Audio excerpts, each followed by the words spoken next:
Welcome. এই ভিডিওতে আমরা ট্রান্সফর্মার ডিজাইন সম্পর্কে আলোচনা করব। ট্রান্সফর্মার ডিজাইনের মেন টপিকে আসবার আগে প্রথমে আমরা ট্রান্সফর্মারের সংক্রান্ত কিছু বেসিক আইডিয়া নিয়ে নেব। প্রথমে ট্রান্সফর্মারের ক্লাসিফিকেশন, ট্রান্সফর্মারের প্রকারভেদ। ট্রান্সফর্মারকে আমরা কোর কনস্ট্রাকশন অনুযায়ী এবং তার সার্ভিস অনুযায়ী ক্যাটাগরিক্যালি ডিভিশন করতে পারি। ট্রান্সফর্মারকে যদি আমরা কোর কনস্ট্রাকশন ওয়াইজ দেখি তাহলে দু প্রকারে ভাগ করা যায়। একটা হচ্ছে কোর টাইপ ট্রান্সফর্মার এবং আরেকটি হচ্ছে শেল টাইপ ট্রান্সফর্মার। এবার যে কোর টাইপ ট্রান্সফর্মার সেটি সিঙ্গেল ফেজ হতে পারে অথবা থ্রি ফেজ হতে পারে। একইভাবে যে শেল টাইপ ট্রান্সফর্মার সেটিও সিঙ্গেল ফেজ এবং থ্রি ফেজ দুই প্রকারেরই হতে পারে। প্রথমে আমরা আসব কোর টাইপ ট্রান্সফর্মারের ক্ষেত্রে। এখানে যে ছবিটি দেখানো হয়েছে লক্ষ্য করো, এটি হচ্ছে একটি কোর টাইপ ট্রান্সফরমারের, সিঙ্গেল ফেজ কোর টাইপ ট্রান্সফরমারের বেসিক একটা ডায়াগ্রাম। এখানে এই যে রেক্ট্যাঙ্গুলার শেপের যে জায়গা, এই রেক্ট্যাঙ্গুলার শেপের জায়গার মাধ্যমে ট্রান্সফরমারের কোরকে বোঝানো হয়েছে এবং এই যে রেক্ট্যাঙ্গেল, ছোট ছোট রেক্ট্যাঙ্গেল, এর মাধ্যমে অ্যাকচুয়ালি ট্রান্সফরমারের যে ওয়াইন্ডিং তাকে বোঝানো হয়েছে। এখানে লক্ষ্য করো, এই যে ট্রান্সফরমারের কোরের এটি হলো একটি লিম্ব, অর্থাৎ এই যে লিম্ব তার উপরে লক্ষ্য করো, এখানে এই দিকে একটা ছোট রেক্ট্যাঙ্গেল যার মাধ্যমে এল লেখা হয়েছে এবং এই দিকেও আরেকটি রেক্ট্যাঙ্গেল, এখানে এল লেখা হয়েছে। এর অর্থ হচ্ছে ট্রান্সফরমারের এই যে লিম্ব তার উপরে ট্রান্সফরমারের এলভি যে ওয়াইন্ডিং অর্থাৎ যে লো ভোল্টেজ ওয়াইন্ডিং তাকে জড়ানো আছে। একইভাবে লক্ষ্য করো, এই রাইট সাইডে ট্রান্সফরমারের যে কোরের লিম্ব আছে সেই লিম্বের ওপরে দুপাশে দুটি এইচ লেখা রেক্ট্যাঙ্গেল আছে। এই এইচ লেখা রেক্ট্যাঙ্গেলের অর্থ হচ্ছে এইগুলি হচ্ছে অ্যাকচুয়ালি ট্রান্সফরমারের যে হাই ভোল্টেজ ওয়াইন্ডিং এবং ট্রান্সফরমারের এই হাই ভোল্টেজ ওয়াইন্ডিংটিকে এই লিম্বের ওপরে জড়ানো আছে। এটি এক ধরনের core type construction single phase এবং এটি হলো আরেকটি কোর টাইপ কনস্ট্রাকশন। পার্থক্য হচ্ছে এখানে এইটাই যে এখানে ট্রান্সফরমারের এই যে লিম্ব তার ওপরে লো ভোল্টেজ ওয়াইন্ডিং জড়ানো আছে যাকে আমরা এল দিয়ে ডিনোট করেছি এবং তার সাথে সাথে এখানে তার উপরে এইচ দিয়ে ডিনোট করা হাই ভোল্টেজ ওয়াইন্ডিংও আছে। অর্থাৎ ট্রান্সফরমারের একটি লিম্বের ওপরেই লো ভোল্টেজ ওয়াইন্ডিং জড়ানো আছে এবং তারপরে তার ওপরে হাই ভোল্টেজ ওয়াইন্ডিংও জড়ানো আছে। একইভাবে রাইট সাইডেও লক্ষ্য করো, ট্রান্সফরমারের যে লিম্ব আছে কোরের, সেই কোরের লিম্বের ওপরে লো ভোল্টেজ ওয়াইন্ডিং প্রথমে এবং তার ওপরে আবার হাই ভোল্টেজ ওয়াইন্ডিং জড়ানো আছে। তো এই যে ধরনের কনস্ট্রাকশন, এখানে যে ওয়াইন্ডিংগুলি সেগুলিকে ট্রান্সফরমারের কোরের ওপরে এমব্রেস করা থাকে অর্থাৎ জড়ানো থাকে। এটি হলো কোর টাইপ কনস্ট্রাকশনের মূল প্রিন্সিপাল। এরপরে আছে শেল টাইপ কনস্ট্রাকশন। এটি হলো সিঙ্গেল ফেজ একটি শেল টাইপ ট্রান্সফরমারের কনস্ট্রাকশন। লক্ষ্য করো, এখানে এই যে রেক্ট্যাঙ্গুলার শেপের যে অংশ, এই রেক্ট্যাঙ্গুলার শেপের অংশ এবং এই অংশটিও পড়ছে তার মধ্যে, এইটি দিয়ে অ্যাকচুয়ালি আমরা ট্রান্সফরমারের যে কোর তাকে বোঝাতে চেয়েছি এবং ট্রান্সফরমারের কোরের এই কোরের ভেতরের যে এই অংশ অর্থাৎ এই অংশটা তো ফাঁকা, একইভাবে ট্রান্সফরমার কোরের ভেতরে এই অংশটাও ফাঁকা। এই যে অংশ, এই অংশ এবং এই অংশ, এই দুটি অংশের মধ্যে ট্রান্সফরমারের যে ওয়াইন্ডিং সেগুলিকে অ্যাকোমোডেট করা থাকে। এখানে লক্ষ্য করো, এল, এইচ, হাফ এল, একইভাবে এই দিকে এলের পরে নিচের দিকে দেখো এইচ এবং হাফ এল, অর্থাৎ প্রথমে একটি লো ভোল্টেজ ওয়াইন্ডিং, তার উপরে হাই ভোল্টেজ ওয়াইন্ডিং এবং একদম ধারে half of the half low voltage winding, half L অর্থাৎ half of the low voltage winding জড়ানো আছে। একইভাবে নিচের দিকে প্রথমে লো ভোল্টেজ ওয়াইন্ডিংয়ের নিচে হাই ভোল্টেজ ওয়াইন্ডিং, তারও নিচে আবার half of the low voltage winding জড়ানো আছে এবং একইভাবে এই উইন্ডোতেও সিমিলার কনস্ট্রাকশন করা আছে। তো এখানে যেটা হচ্ছে, লো ভোল্টেজ এবং হাই ভোল্টেজ ওয়াইন্ডিংগুলিকে স্যান্ডউইচ টাইপ একটা কনস্ট্রাকশন করে অ্যাকোমোডেট করা হয়েছে এবং কোর টাইপের সঙ্গে এর মূল পার্থক্য এখানেই যে কোর টাইপ ট্রান্সফরমারের ক্ষেত্রে ট্রান্সফরমারের যে ওয়াইন্ডিং সেটা কোরের ওপরে জড়ানো থাকছে, কিন্তু শেল টাইপ যে ট্রান্সফরমার কনস্ট্রাকশন সেখানে ট্রান্সফরমারের যে কোর তার যে মধ্যবর্তী যে অংশ বা দুটি কোরের মধ্যবর্তী যে অংশ, সেই অংশে ট্রান্সফরমার যে ওয়াইন্ডিং তাকে অ্যাকোমোডেট করা হয়েছে। এটি হলো ট্রান্সফরমারের single phase shell type construction. এরপরে আসি three phase core type construction. Three phase core type construction লক্ষ্য করো, এখানে থ্রি লিম্ব টাইপ কনস্ট্রাকশন এবং ফাইভ লিম্ব টাইপ কনস্ট্রাকশন দু প্রকারের হয়।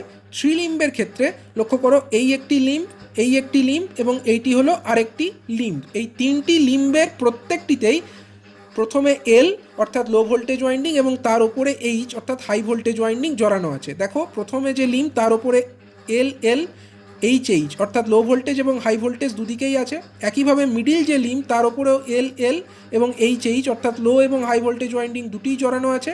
একইভাবে একদম রাইট সাইডে থাকা যে লিম্ব তার ওপরেও লক্ষ্য করো প্রথমে এল অর্থাৎ লো ভোল্টেজ এবং তার ওপরে এইচ অর্থাৎ হাই ভোল্টেজ ওয়াইন্ডিং জড়ানো আছে, প্রত্যেকটি ফেজের জন্যই আছে। একইভাবে এটি হলো 5 লিম্ব টাইপ কনস্ট্রাকশন। এখানে 3 লিম্বের সঙ্গে পার্থক্য হচ্ছে এটাই যে এখানে দুটি আরও এক্সটার্নাল দুটি লিম্ব অর্থাৎ এই প্রথম 3টি লিম্ব যেটি আগের ক্ষেত্রেও ছিল অর্থাৎ 3 লিম্বের ক্ষেত্রেও ছিল, তার সঙ্গে দুটি অ্যাডিশনাল লিম্ব রাখা হয়েছে যাদের প্রত্যেকটিতে আবার লো ভোল্টেজ এবং হাই ভোল্টেজ উভয় প্রকারের ওয়াইন্ডিংকেই অ্যাকোমোডেট করা হচ্ছে। এটি হলো 5 limb type core type transformer.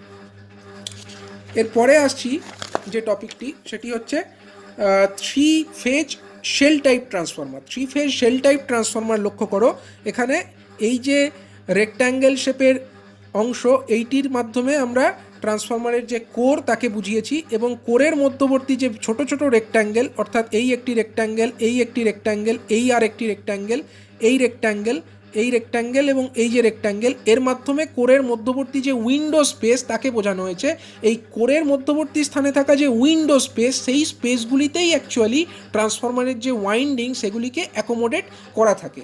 তো যেহেতু এখানে কোরের মধ্যবর্তী স্থানে উইন্ডো স্পেসের মধ্যে ওয়াইন্ডিংগুলিকে অ্যাকোমোডেট করা হচ্ছে, এইটি হচ্ছে 3 ফেজ শেল টাইপ কনস্ট্রাকশন এবং প্রত্যেকটি অংশে আবার প্রত্যেকটি ফেজের জন্য আলাদা আলাদা ওয়াইন্ডিং স্পেস করা থাকে। তো যে কারণে এখানে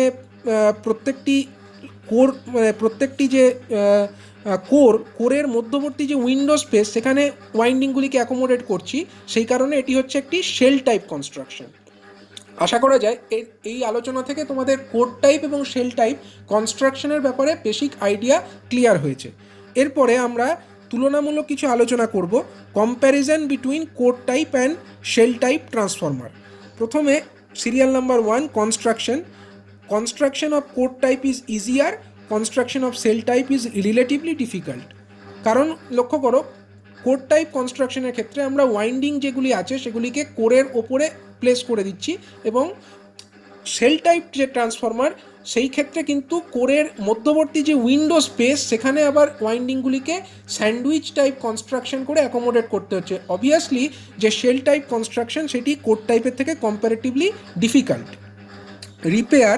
রিপেয়ার অর্থাৎ কোনো কারণে ট্রান্সফর্মার যদি খারাপ হয় তাকে যে সারানোর প্রসেস তাকেই বলা হচ্ছে ট্রান্সফর্মার রিপেয়ার। যেহেতু transformer construction wise core type construction easier, তো কোনো কারণে যদি ট্রান্সফর্মার খারাপ হওয়ার পরে যেগুলি রিওয়াইন্ডিং করে আবার ট্রান্সফর্মারটিকে পুনরায় রিপেয়ার করে কার্যক্ষম করে তোলার যে প্রসেস, সেই প্রসেসটিও কোর টাইপের ক্ষেত্রে কিন্তু কম্প্যারেটিভলি ইজিয়ার হবে। যেখানে শেল টাইপ কনস্ট্রাকশন যেহেতু ডিফিকাল্ট, সেখানে সেই কনস্ট্রাকশন ডিফিকাল্ট হওয়ার কারণে ট্রান্সফর্মার কোনো কারণে খারাপ হলে তাকে আবার রিপেয়ার করে পুনরায় চালানো অনেক ডিফিকাল্ট হয়ে দাঁড়ায়। এরপরে যে টপিকটি আসছে সেটি হচ্ছে কুলিং, অর্থাৎ ট্রান্সফর্মার যে ওয়াইন্ডিং, সেই ওয়াইন্ডিংয়ের মধ্যে কারেন্ট ফ্লো হওয়ার ফলে ট্রান্সফর্মারটিতে হিট লস হয়, I²R লস হয় এবং তার ফলে তাপমাত্রা বৃদ্ধি পায়। সেই তাপমাত্রা বৃদ্ধির হাত থেকে ট্রান্সফর্মারকে রক্ষা করবার জন্য ট্রান্সফর্মারে কুলিং মিডিয়াম হিসাবে ট্রান্সফর্মার অয়েল ব্যবহার করা হয়। এবার এই কোর টাইপ যে কনস্ট্রাকশন, সেই কনস্ট্রাকশনের ক্ষেত্রে বেশি পরিমাণ যে ওয়াইন্ডিং, সেই ওয়াইন্ডিংয়ের অংশটি কুলিং মিডিয়ামের প্রতি এক্সপোজড থাকে। লক্ষ্য করো, ট্রান্সফর্মার যে কোর টাইপ কনস্ট্রাকশন সেখানে এই যে এই ওয়াইন্ডিং অনেক জায়গা পায় এই ট্রান্সফর্মারের কুলিং মিডিয়াম অর্থাৎ ট্রান্সফর্মার অয়েলের প্রতি এক্সপোজড হওয়ার। সো সেই কারণে এই ধরনের যে কোর টাইপ কনস্ট্রাকশন তার কুলিং হচ্ছে কম্প্যারেটিভলি বেটার। কিন্তু শেল টাইপ যে কনস্ট্রাকশন সেখানে যে ওয়াইন্ডিং যেগুলিকে কিন্তু কোরের মধ্যবর্তী যে উইন্ডো স্পেস সেখানে রাখা থাকে, তো সেই কারণবশত এটি কিন্তু খুব সহজে যে কুলিং মিডিয়াম তার প্রতি এক্সপোজড হতে পারে না এবং যে কারণে এই শেল টাইপ ট্রান্সফরমারের ক্ষেত্রে যে কুলিং সেটা হচ্ছে কম্প্যারেটিভলি খারাপ। এর পরের টপিকটি হচ্ছে লিকেজ রিঅ্যাক্টেন্স। কনস্ট্রাকশনের কারণবশতই এই ডিটেলস আলোচনা আমরা পরে করব। কনস্ট্রাকশনের কারণবশতই কোর টাইপ যে ট্রান্সফর্মার সেই কোর টাইপ ট্রান্সফরমারের ক্ষেত্রে লিকেজ রিঅ্যাক্টেন্স বেশি হয়, এবং শেল টাইপ যে ট্রান্সফরমার তার ক্ষেত্রে লিকেজ রিঅ্যাক্টেন্স কম্প্যারেটিভলি কম হয়। মেকানিক্যাল স্ট্রেংথ, অর্থাৎ মেকানিক্যাল স্ট্রেংথ বা শক্তি সেই অনুযায়ী যদি দেখা হয় তাহলে কোর টাইপ কনস্ট্রাকশন হচ্ছে লেস মেকানিক্যাল স্ট্রেংথ, অর্থাৎ কম্পারেটিভলি মেকানিক্যালি এটা উইক, কিন্তু শেল টাইপ যে ট্রান্সফরমার তার ক্ষেত্রে মেকানিক্যাল স্ট্রেংথ তুলনামূলকভাবে অনেকটাই বেশি হয়।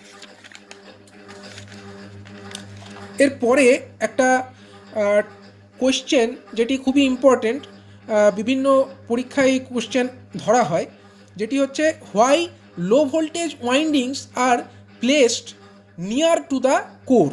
কেন লো ভোল্টেজ ওয়াইন্ডিংকে ট্রান্সফরমারের কোরের কাছে রাখা হয়? তো আমরা যদি হাই ভোল্টেজ ওয়াইন্ডিংকে কোরের কাছে রাখা ব্যবস্থা করতাম, সেক্ষেত্রে কি হতো, কোর যে ট্রান্সফরমারের আছে সেই কোরটি কিন্তু ইলেকট্রিক্যালি জিরো পোটেনশিয়ালে থাকার কথা, কারণ কোর তো কন্ডাকশন করছে না বা কোরের মধ্যে তো কোনো ইলেকট্রিক পোটেনশিয়াল অ্যাপ্লাই করা হচ্ছে না, তো ওটার ইলেকট্রিক্যালি পোটেনশিয়াল জিরো হওয়ার কথা। এবং তার ওপরে যদি আমরা হাই ভোল্টেজ ওয়াইন্ডিংকে রাখতাম তো সেক্ষেত্রে তাদের মধ্যে ভোল্টেজের ডিফারেন্স অনেক বেশি হতো, কারণ কোর হচ্ছে ইলেকট্রিক্যালি জিরো পোটেনশিয়ালে আছে, তার উপরে আমরা রাখছি হাই ভোল্টেজ ওয়াইন্ডিং যেটি কিনা অনেক হাই ভোল্টেজে আছে, তো সেক্ষেত্রে তাদের মধ্যে যে ভোল্টেজের ডিফারেন্স সেটা অনেক বেশি হতো, এবং সেই ভোল্টেজের ডিফারেন্সকে উইথস্ট্যান্ড করবার জন্য হাই ভোল্টেজ ওয়াইন্ডিং যেহেতু তার উপরে অনেক বেশি পরিমাণে ইনসুলেশন জড়াতে হতো, এবং এই ইনসুলেশন জড়ানোর ফলে সেই ট্রান্সফরমারের অনেক বেশি পরিমাণ ইনসুলেশনের প্রয়োজন হতো। ইনসুলেশন বেশি হওয়ার জন্য তার কস্ট কিন্তু অনেক বেশি হয়ে যেত। এবং আরও একটি ফ্যাক্টর এক্ষেত্রে লক্ষণীয়, যে যদি বেশি পরিমাণ ইনসুলেশন জড়ানো হতো, বেশি পরিমাণ ইনসুলেশন জড়ানোর ফলে তার মিন যে ডায়ামিটার ওয়াইন্ডিংয়ের, সেই মিন ডায়ামিটারটাও অনেক বেশি পরিমাণে হতো, এবং মিন ডায়ামিটার যদি বেশি হতো সেক্ষেত্রে আমরা জানি যে রিলাক্টেন্সের যে ফর্মুলা আমরা জানি, reluctance is equal to L by mu A. L এখানে হচ্ছে ম্যাগনেটিক পাথের length of the magnetic path, mu is the permeability of the medium, and A is the cross sectional area of the path. এখন যদি কোনো কারণে এর diameter বেড়ে যেত বেশি ইনসুলেশন থাকার ফলে, সেক্ষেত্রে ক্রস সেকশনাল এরিয়া অর্থাৎ এ এটি বৃদ্ধি পেত, অর্থাৎ ওভারঅল যে রিলাক্টেন্স এ বৃদ্ধি পাওয়ার ফলে কি হতো, ওভারঅল রিলাক্টেন্সটা আমার কমে যেত। ওভারঅল রিলাক্টেন্স কমে যাওয়ার ফলে কি হতো, আমরা জানি যে ট্রান্সফরমারের যে রিয়াক্টেন্স ইজ ইকাল টু, আমরা অলওয়েজ জানি N square by reluctance, where N is the number of turns and R এর মাধ্যমে আমরা ডিনোট করছি রিলাক্টেন্সকে। এবার ক্রস সেকশনাল এরিয়া বেশি হওয়ার ফলে কি হয়েছে, রিলাক্টেন্স কমে গেছে।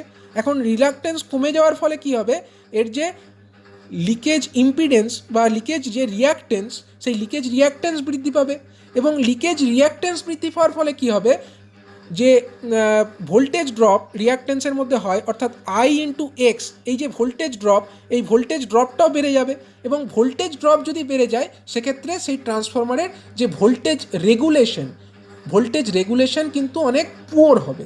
এই দুটি কারণে মূলত ট্রান্সফরমারের যে হাই ভোল্টেজ ওয়াইন্ডিং সেটিকে কখনোই ট্রান্সফরমার কোরের ওপরে রাখা হয় না। প্রথমে ট্রান্সফরমার কোরের ওপরে লো ভোল্টেজ ওয়াইন্ডিং প্লেস করা হয়, এবং সেই লো ভোল্টেজ ওয়াইন্ডিংয়ের ওপরে হাই ভোল্টেজ ওয়াইন্ডিংকে অ্যাকোমোডেট করা হয়। আশা করা যায় এই আলোচনা থেকে ক্লিয়ার হয়েছে যে কেন ট্রান্সফরমারের লো ভোল্টেজ ওয়াইন্ডিংকে কোরের কাছাকাছি প্লেস করা হয় এবং হাই ভোল্টেজ ওয়াইন্ডিংকে প্লেস করা হয় না।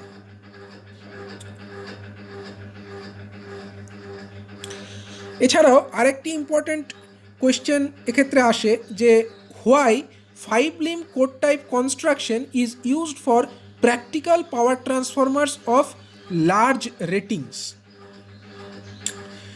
এর উত্তর যদি দিতে হয়, লক্ষ্য করো, in case of large power transformer the height of the transformer May become huge. যদি আমরা লার্জ পাওয়ার ট্রান্সফরমারের কথা ভাবি, সেই লার্জ পাওয়ার ট্রান্সফরমারের কিন্তু হাইট অনেক হিউজ হয়, এবং সেই হাইট হিউজ হওয়ার কারণ কি, সেখানে প্রচুর পরিমাণে ওয়াইন্ডিং রিকোয়ারমেন্ট আছে, এবং সেই ওয়াইন্ডিংগুলিকে লিম্বের ওপরে অ্যাকোমোডেট করা হয়। এবার ট্রান্সফরমারের যে কনস্ট্রাকশন লক্ষ্য করো 3 লিম্ব এবং 5 লিম্ব। 3 লিম্বের ক্ষেত্রে লক্ষ্য করো এখানে এই 3টি লিম্ব, সেই 3টি লিম্বের ওপরে আমাদেরকে এই ওয়াইন্ডিংগুলিকে প্লেস করতে হয়েছে, এই লিম্বের ওপরে, এই লিম্বের ওপরে এবং এই লিম্বের ওপরে। কিন্তু 5 লিম্ব কনস্ট্রাকশন যেখানে ইউজ হচ্ছে সেখানে সেই সেম ওয়াইন্ডিং রিকোয়ারমেন্ট যদি থাকে, সেম ওয়াইন্ডিংটাকেই আমরা 1টি 2টি 3টি 4টি এবং 5টি লিম্বের ওপরে অ্যাকোমোডেট করার সুযোগ পাচ্ছি। তো অবভিয়াসলি যদি আমরা সেম পরিমাণ ওয়াইন্ডিংকে 3টি লিম্বের ওপরে রাখি, তার তুলনায় তাকে যদি আমরা 5টি লিম্বের ওপরে অ্যাকোমোডেট করার চেষ্টা করি, অবভিয়াসলি এই লিম্বগুলির হাইট কিন্তু অনেক কমে যাবে, এবং লিম্বগুলির হাইট কমে যাওয়ার ফলে তাকে সেই ট্রান্সফরমারের যে ওভারঅল হাইট সেটাও অনেক কমে যাবে, এবং তার ফলে অনেক ক্ষেত্রে যে ট্রান্সপোর্টেশনের সময় অনেক ক্ষেত্রে সেটা বাধাপ্রাপ্ত হতো। যদি 3 লিম্ব কনস্ট্রাকশন ইউজ করা হতো, সেই বাধাটা কিন্তু 5 লিম্ব কনস্ট্রাকশন থাকলে আর আসবে না। লক্ষ্য করো এখানে লেখা আছে, in case of large power transformer the height of transformer may become huge, which may cause transportation from the manufacturing site to the operational site very difficult, being limited by the loading gauge of the railway routes।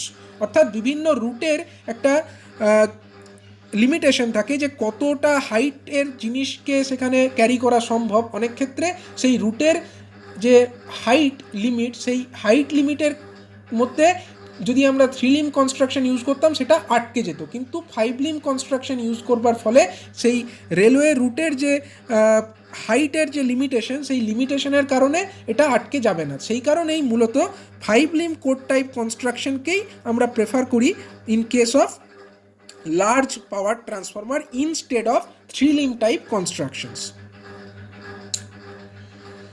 লক্ষ্য করো এখানে যে figure, সেই figure থেকে আমরা এখানে যেটা পরের টপিক বলা হয়েছে, ফিগার থেকে আমরা সেই ধারণা সম্পর্কে ওয়াকিবহাল হচ্ছি যে 5 লিম্বের ক্ষেত্রে যে ওভারঅল যে লিম্বের হাইট, সেই লিম্বের হাইট কিন্তু 3 লিম্বের ক্ষেত্রে যে লিম্বের হাইট তার তুলনায় কম হচ্ছে, এবং সেই কারণেই 5 লিম্ব কনস্ট্রাকশনকে মেনলি পাওয়ার ট্রান্সফরমারের ক্ষেত্রে বা লার্জ পাওয়ার ট্রান্সফরমারের ক্ষেত্রে ব্যবহার করা হচ্ছে।